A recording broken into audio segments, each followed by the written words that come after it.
Hi friends, welcome back to our channel. இந்த நாள் வந்து எல்லாருக்கும் வந்து ஒரு இனிய நாளாக இருக்கட்டும். இன்றைக்கி வந்து தேதி பார்த்திங்கன்னா ஜூன் 4.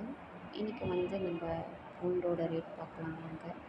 காஞ்சிபுரத்தில் 1 கிலோ பூண்டு வந்து பார்த்திங்கன்னா 170 ருபீஸ்க்கும், நாட்டு பூண்டு வந்து பார்த்திங்கன்னா 180 ருபீஸ்க்கும், 1 கிலோ வெள்ளை பூண்டு வந்து பார்த்திங்கன்னா 100 ருபீஸ்க்கும் இன்றைக்கி சேல் பண்ணிகிட்ருக்காங்க.